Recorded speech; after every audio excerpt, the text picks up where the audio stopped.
Good morning बच्चों। पिछली कक्षाओं में हम लोगों ने अवयव के विषय में थोड़ी सी जानकारी प्राप्त की थी।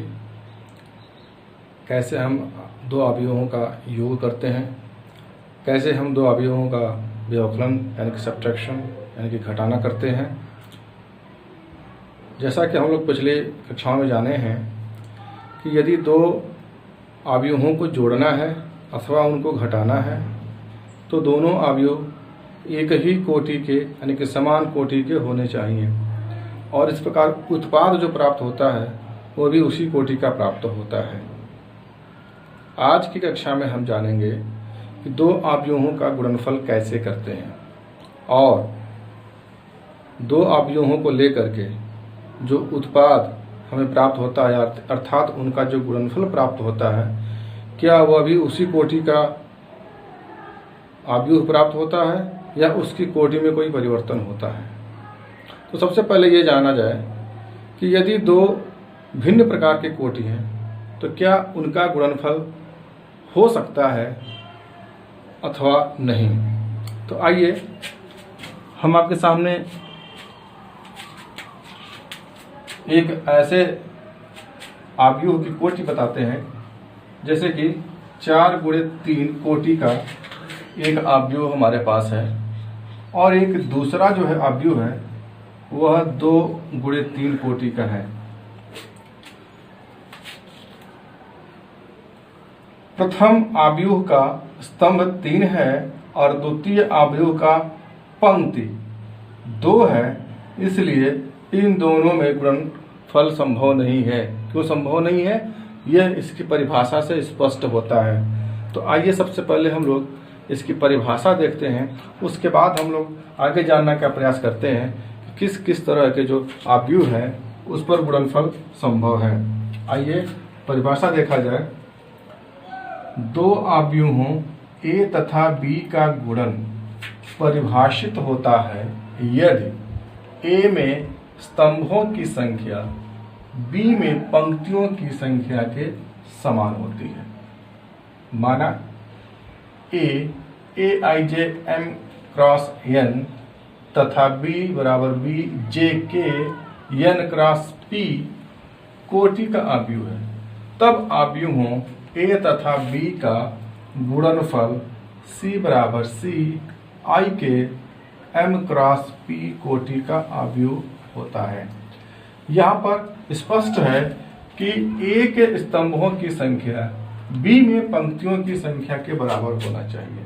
अर्थात जो पहले गुणनफल करते समय जो पहले अवयव लिखा जाता है उसके स्तंभों की संख्या और जो बाद में अवयव है उसके पंक्तियों की संख्या की यदि बराबर है तो उस स्थिति में गुणनफल संभव है। अर्थात यहाँ पर हम देख रहे हैं कि पहला अवयव 4×3 कोटि का है अर्थात इसके स्तंभ 3 है और दूसरा अवयव 2×3 कोटि का है अर्थात इसकी पंक्ति 2 है। तो इस स्थिति में इन दोनों का गुणनफल संभव नहीं है।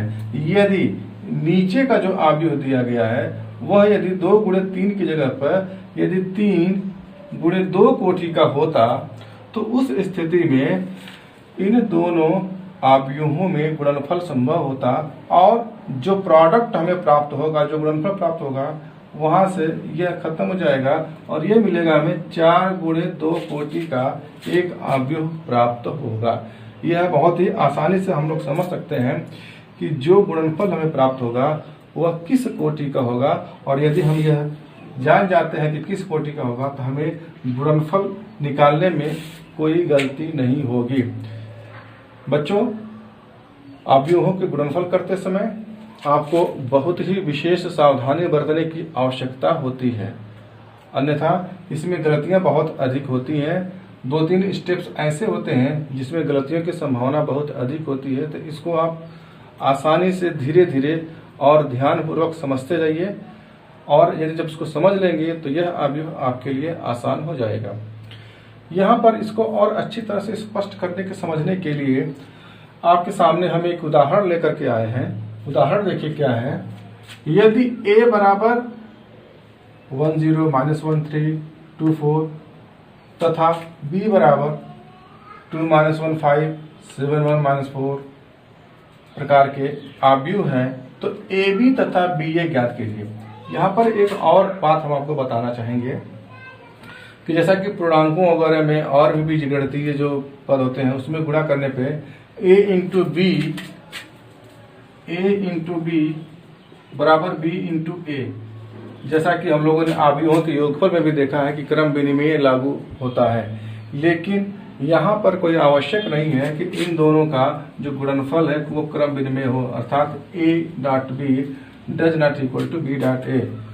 इसको जानने के लिए हम यहीं पर देख सकते हैं कि यदि इसको ऊपर लिया जाए यानी कि 3x2 प्रकार का एक आव्यूह ले लिया जाए और 4x3 प्रकार का एक दूसरा आव्यूह है तो इनमें गुणनफल संभव नहीं है, जबकि 4x3 को पहले रखते हैं और 3x2 कोटि के आव्यूह को बाद में रखते हैं तो उस स्थिति में आव्यूह संभव है।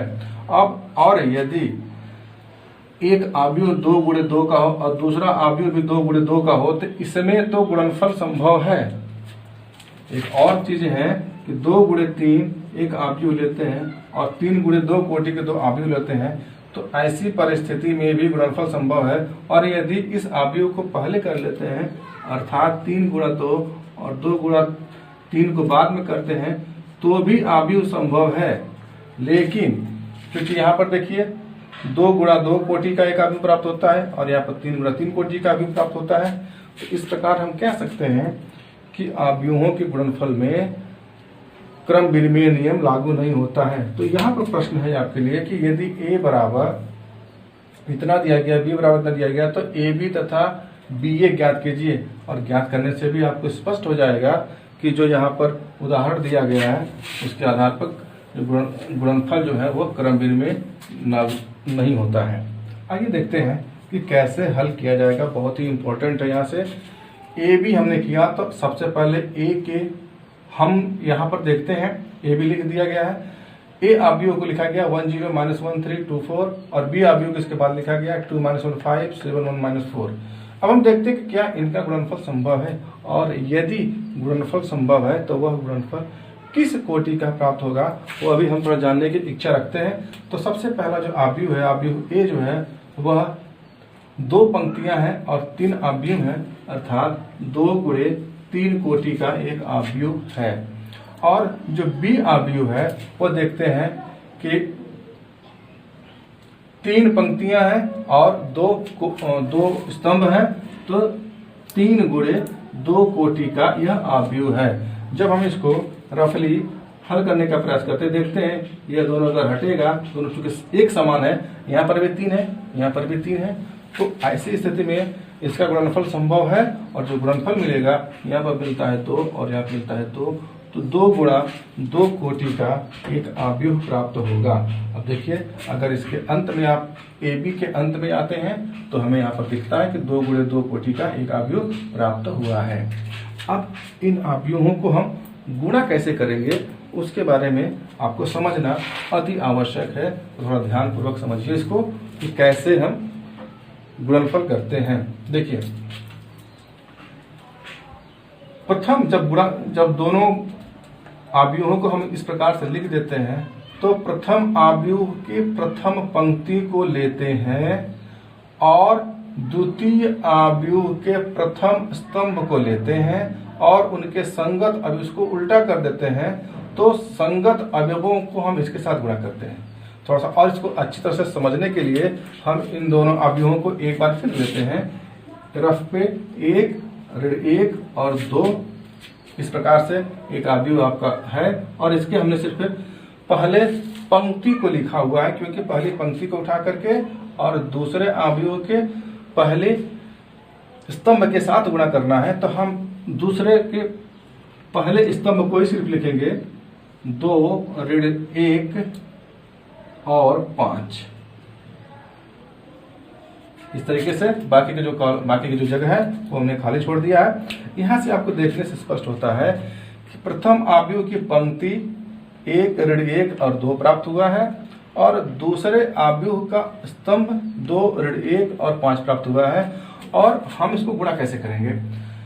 पहले आव्यूह के पंक्ति को जब हमने उठाया, पूरे आव्यूह को उठाया, तो उसको हम एक बार एंटी क्लॉकवाइज में रोटेट करेंगे और इसके ऊपर रख देंगे ऐसे। यदि हम इसको गुणा करना चाहें तो 2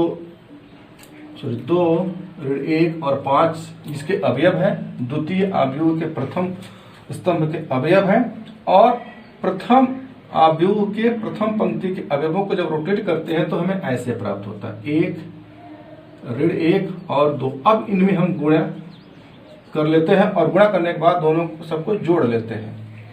गुणा करने के बाद सबको जोड़ लेते हैं ऐसे, ऋण 2 गुणे 1 धन ऋण 1 गुणे 1 और धन 5 गुणे 2।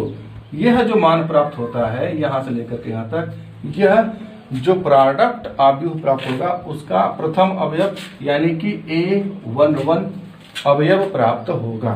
जैसा कि यहाँ पर दिखा गया है कि गुणा करते समय एक बात और ध्यान देंगे कि यहाँ जो पहला मान रखा गया है वो पहले अवयव का मान रखा जाए, पहले आव्यूह का मान रखा जाए तो आपको इसको गलती होने में संभावना कम रहेगी। देखिए पहला 1 -1 और 2, यहाँ से 1 -1 और 2, और इसके साथ यहाँ पर 2 जो है ये वाला 2, ये -1 ये -1 और ये 5 ऐसे हमने मान रख दिया।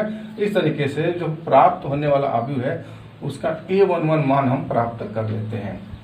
अब आइए दूसरा मान हमें प्राप्त करना है। हम चाहते हैं कि B21 प्राप्त किया जाए, सॉरी A21 प्राप्त किया जाए यहाँ पर मान। तो इसके लिए इसकी प्रथम पंक्ति को उठाइए, सॉरी इसकी द्वितीय पंक्ति को उठाइए और इसके प्रथम पंक्ति के साथ गुणा कर दिया जाए। द्वितीय पंक्ति प्रथम स्तंभ, तो द्वितीय पंक्ति प्रथम स्तंभ यहाँ पर आया A21, इसकी A21 इसका 2 इसका 1, इसका 2 इसका 1, तो A21 हमें प्राप्त होगा।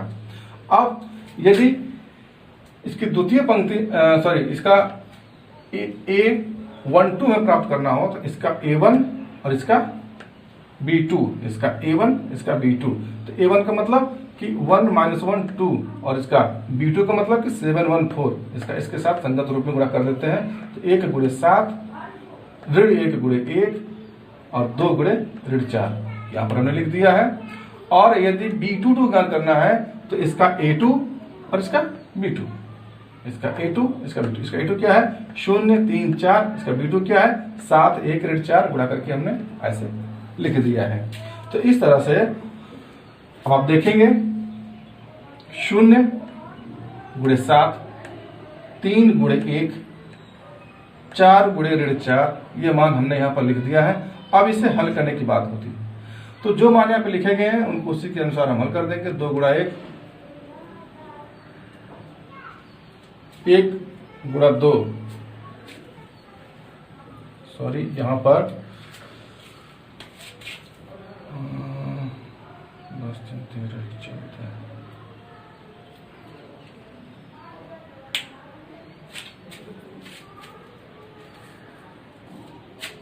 2 एकम 2 3 एकम 3, कुछ गड़बड़ी हुआ है सॉल्व करने में से।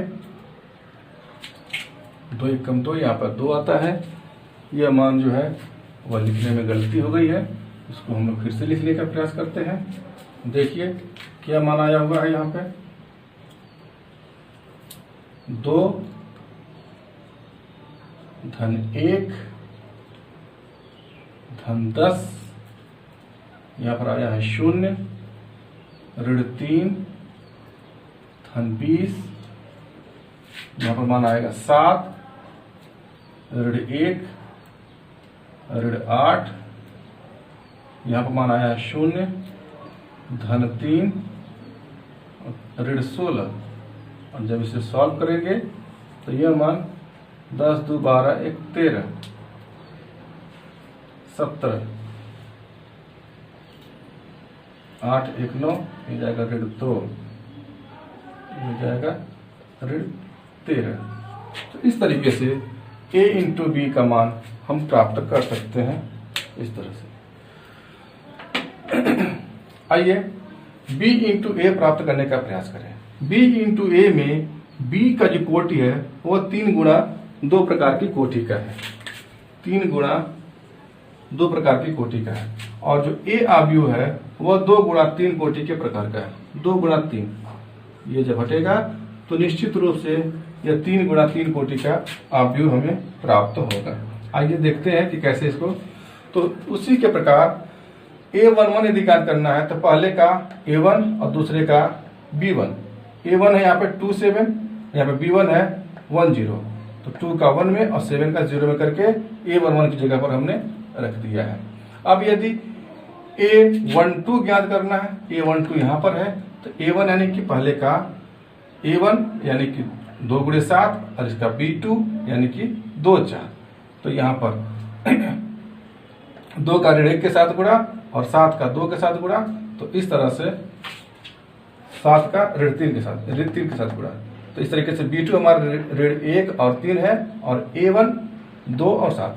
अब हमें A31 ज्ञात करना है, तो A13 यहाँ पर है, तो A13 यानी कि A1 2 × 7 और B3 2 4, तो 2 7 का 2 4 से मल्टीप्लाई करेंगे तो यहाँ जोड़ेंगे।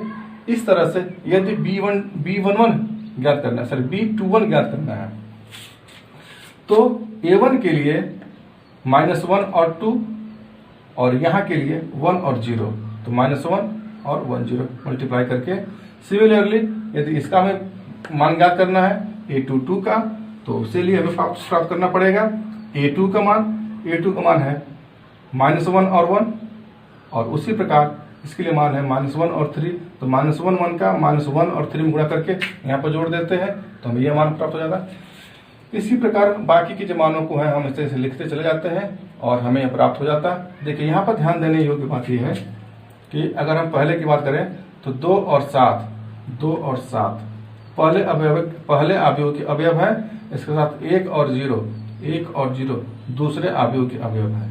यहाँ पर देखते हैं ऋण 1 और 1 पहले अवयव के अवयव है और 1 और 0 दूसरे अवयव के अवयव है। तो इस तरीके से पहला पद यदि हम लोग पहले अवयव के मानों को रखें और दूसरा पद दूसरे अवयव के मानों को रखें तो गुणा करने में आसानी होगी और गलती होने की संभावना भी कम रहेगी। इस तरीके से जब इसको सॉल्व कर लेते हैं, आगे भी जोड़ लेते हैं, जहाँ घटाना घटा लेते हैं, सॉल्व कर लेते हैं, तो हमें अंत में एक अवयव प्राप्त होता है। और निश्चित रूप से इन्हीं दोनों अवयवों की सहायता से इस बार हमने 3x3 कोटि का एक अवयव प्राप्त किया है। और इन्हीं दोनों अवयवों की सहायता से इसके पहले हमने 2 गुणे 2 कोटि का एक अवयव प्राप्त किया है। यहाँ पर हमने प्राप्त दोनों वर्ग अवयव हैं। यह कोई आवश्यक नहीं है कि प्रत्येक बार वर्ग अवयव ही प्राप्त हो, कभी कभी वर्ग अवयव नहीं प्राप्त होता है। तो उम्मीद है कि अवयवों का गुणनफल कैसे हम करेंगे वह आपको और अच्छी तरह से समझ में आ गया होगा। यदि फिर भी समझ में ना आया हो तो कमेंट करके हमें बताएंगे और समझाने का प्रयास किया जाएगा। और इसके लिए जो टेक्स्ट बुक है उसका भी सहारा हम ले सकते हैं, उसके आधार पर और भी आसानी से आप समझ सकते हैं। आइए इस पर आधारित एक नोट है, उसको जान लेते हैं क्या है। यदि 2 अवयवों A तथा B का गुणनफल 0 हो, 2 अवयव हमने अभी गुणनफल किया हुआ A और B, इनका गुणनफल 0 भी प्राप्त हो सकता है। 0 हो तो यह आवश्यक नहीं है कि उनमें से कोई अवयव 0 हो। दोनों अवयवों के अशून्य होने की स्थिति में भी गुणनफल 0 हो सकता है। जैसे कि यदि 2 अंकों को गुणनफल करते हैं तो निश्चित रूप से उसमें एक संख्या 0 होनी आवश्यक है। अगर 2 बीजगणितीय पदों को गुणनफल करते हैं x × y यदि 0 है तो निश्चित रूप से या तो x का मान 0 होगा या तो फिर y का मान 0 होगा, तभी गुणनफल 0 प्राप्त होगा। लेकिन अवयवों के गुणनफल में ऐसा कोई जरूरी नहीं है कि इनमें से कोई एक गुणनफल हो तभी वह 0 प्राप्त हो। अगर कोई एक गुणनफल है तो भी कोई जरूरी नहीं है कि कोई 0 ही प्राप्त हो, और यदि 0 प्राप्त हुआ है तो कोई जरूरी नहीं है कि उनमें से कोई एक गुणनफल 0, यानी कि गुणनफल 0 हो भी सकता है दोनों के अशून्य होने की स्थिति में। अब इसी के साथ हम देखते हैं कि अवयवों के कुछ गुण धर्म किस प्रकार से है। जैसा कि अभी हम लोगों ने देखा कि इन दोनों अवयवों को लेकर के एक बार क्रम को बदल करके अवयवों का गुणनफल किया गया तो दोनों अवयव अलग अलग प्राप्त हुए, दोनों का प्रोडक्ट अलग, यानी कि AB का मान और BA का मान दोनों अलग अलग मान प्राप्त हुए। अर्थात गुणनफल में क्रम विनिमय नियम लागू नहीं होता है। यह पहला गुणधर्म है इसका। यहाँ पर पहला गुणधर्म लिखा गया है साहचर्य नियम का पालन होता है, यानी कि जो भी गुणनफल होगा अवयवों में वहां पर साहचर्य गुणन का नियम पालन होता है कि AB into C is equal to A into B C. वितरण नियम भी लागू होता है कि A into B plus C is equal to AB plus AC प्राप्त होता है। A plus B into C is equal to AC और प्लस BC भी प्राप्त होता है। यह AC प्राप्त हुआ, इसको सीधे नहीं लिखा जा सकता, इस बात का ध्यान रखना है। क्रम नहीं बदलना है, जिस क्रम में अगर ये बाद में सी लिखा गया तो बाद में आएगा, और अगर पहले ये है तो पहले रहेगा। तो उसी प्रकार इनमें कोई हमको परिवर्तन, इनके क्रम में परिवर्तन नहीं करना है। अब ये देखते हैं कि गुणन के तत्सम का अस्तित्व है कि नहीं है। ये देखिए, प्रत्येक वर्ग आव्यूह A के लिए समान कोटि के एक आव्यूह I का अस्तित्व इस प्रकार होता है कि IA is equal to AI is equal to A। I एक ऐसा अवयव, एक ऐसा आव्यूह होता है, I एक ऐसा तत्समक आव्यूह होता है जिसकी कोटि हम अपने अनुसार, एक वर्ग आव्यूह होता है उसकी कोटि हम अपने अनुसार डिफाइन कर सकते हैं। देखिए, यदि हम AB की बात करें, AB का गुणनफल आया हुआ है 2 क्रॉस 2 का, तो इसके लिए एक हम लोग एक आव्यूह I का निर्माण कर सकते हैं 1 0 0 1। यह भी एक वर्ग आव्यूह है और यह एक गुणन का तत्समक आव्यूह है। अगर यह 2 क्रॉस 2 कोटि का है, हम 1 0 0 0 1 0 0 0 1 इस तरह से एक आव्यूह और भी डिफाइन कर सकते हैं। सभी के सभी जो हैं वह तत्समक आव्यूह कहलाते हैं। यह 2 क्रॉस 2 कोटि का तत्समक आव्यूह है और यह 3 क्रॉस 3 कोटि का तत्समक आव्यूह है। तो अब इसी तत्समक आव्यूह और एक दिए गए आव्यूह के गुणनफल पर प्रश्न आते हैं। आइए अब उन प्रश्नों को हम लोग देखने का प्रयास करते हैं, हल करने का प्रयास करते हैं। संक्षेप में आपको अच्छी तरह समझ आ गया, क्योंकि प्रश्न अधिकतर उन्हीं पर आता है। आव्यूहों के गुणनफल को आप कई बार बार लगाने का प्रयास करेंगे और आगे आने वाले इस ट्यूटोरियल में आगे भी आव्यूहों के गुणनफल पर प्रश्न मिलेंगे। सबसे पहले आज के लिए हम लोग देखते हैं कि यह उदाहरण किस प्रकार का है। एक छोटा सा उदाहरण है। उदाहरण, यदि A बराबर 1 3 4 2 ऋण 2 2 3 1 1 है, तो दर्शाइए कि A पे पावर 3 यानी A cube minus 23A minus 40 I बराबर 0। इस तरह के प्रश्न जो है वो परीक्षाओं में अक्सर पूछे जाते हैं। तो आइए इसको हम लोग हल करने का प्रयास करते हैं। A क्यूब का मान निकालना है, तो सबसे पहले हम A स्क्वायर का मान प्राप्त करें, यानी कि A square is equal to A dot A हम प्राप्त कर सकते हैं 134 2 माइनस 2 2 3 1 1 और पुनः इसी आव्यूह को हम लोग लिखते हैं 134 2 माइनस 2 2 3 1 1। यह हमारे पास एक ही आव्यूह को हमने 2 बार लिख दिया है। आइए इनको गुणा करने का प्रयास करते हैं।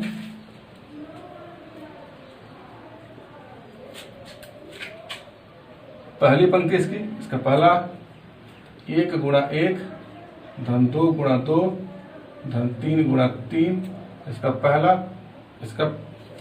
ये हो गया।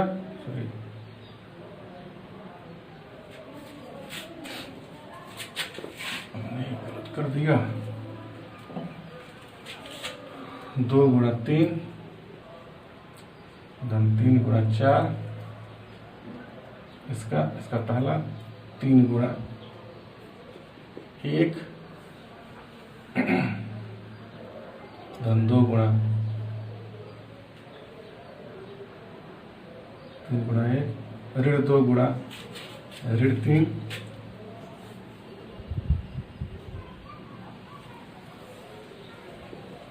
ऋण 2 गुणा 3 धन 1 गुणा 4। इस तरह से हम करेंगे। आइए, 4 गुणा 1 धन 2 गुणा 3 धन 1 गुणा 4, 1 गुणा 2 ऋण 2 गुणा 2 धन 3 गुणा 2, फिर 3 गुणा 2 धन 2 गुणा 2 धन 1 गुणा 2, 4 गुणा 2 ऋण 2 गुणा 2 धन 1 गुणा 2, 1 गुणा 3 धन 2 गुणा 1 धन 3 गुणा 1, 3 गुणा 3 ऋण 2 गुणा 1 धन 1 गुणा 1, 4 गुणा 3 धन 2 गुणा 1 धन 1 गुणा 1। ये दिए गए मानों को हमने गुणा कर लिया है। गुणा करने के बाद इसको सॉल्व करने का प्रयास करेंगे। तो आइए इसको सॉल्व करते हैं। सॉल्व करने पर हमें प्राप्त होगा, इन सबको गुणा करके जोड़ेंगे तो यहाँ हमें प्राप्त होगा 19, 1, 14, 4, 12, 6, 8, 8 और 15 प्राप्त होता है। जब हमें ए स्क्वायर प्राप्त हो जाता है तो हम ए क्यूब निकालने का प्रयास करते हैं। ए क्यूब ए स्क्वायर में हम एक आई फिर गुणा कर देते हैं। तो 19, 1, 14, 4, 12, 6, 8, 8, 15 में हमने गुणा कर दिया। ए से 1, 3, 4, 2 ऋण 2, 2, 3, 1 और 1। जब हम इसको गुणा करेंगे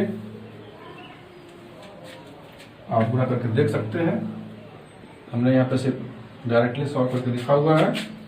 63, 69, 92, 46 ऋण 6, फिर 46, 69, 23, 63। गुणा करने के बाद इतना मान आएगा। यहाँ पर हमने गुणा कर किया हुआ है, हमने यहाँ लिख दिया है।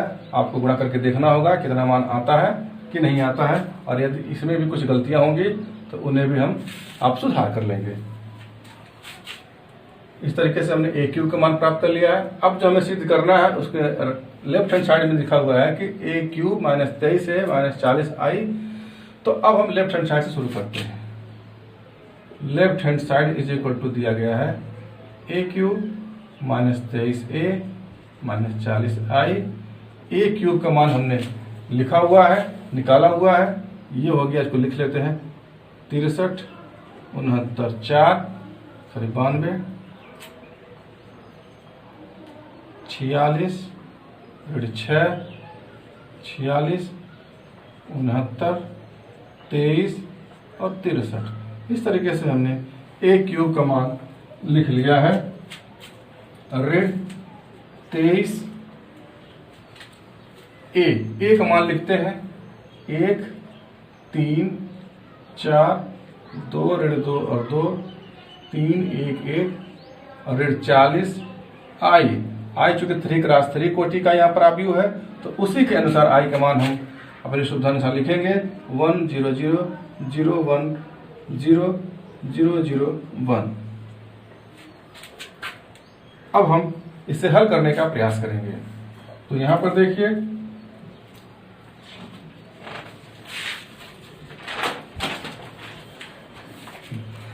यह है 63, 69, 92, 46, ऋण 6,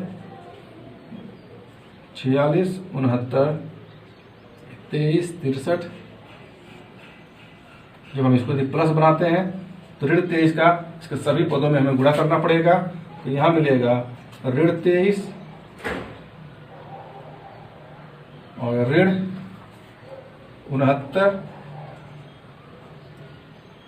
ऋण 92, 46, ये हो जाएगा ऋण 46, ये जाएगा धन 46 और ये जाएगा फिर ऋण 46 और ये जाएगा ऋण 69, ऋण 23 और फिर ऋण 23। इस तरह से हमें प्राप्त होगा मान। इसको यदि प्लस करते हैं तो इसको अंदर कर देते हैं हमने, तो ये जाएगा ऋण 40, 0 0 0, ऋण 40, 0 0 0, ऋण 40। और निश्चित रूप से जब इनको जोड़ेंगे तो 63 यहाँ पर है, ऋण 23 और ऋण 40, इनको हम लिख लेते हैं एक साथ। तो 63, ऋण 23, इसको नीचे लिखते हैं हम, बराबर 63, ऋण 23, ऋण 40, 69,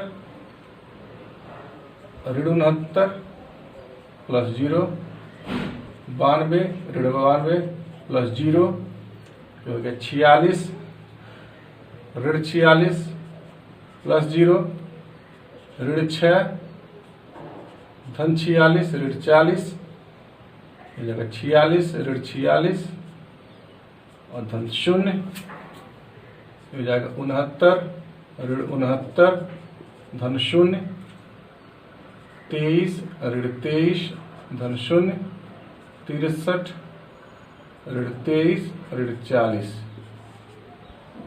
और निश्चित रूप से यह मिलेगा हमें एक आव्यूह 0 0 0 0 0 0 0 0 0, हमें आव्यूह मिला। और निश्चित रूप से ये चूंकि शून्य आव्यूह है, हम इसको शून्य लिख सकते हैं।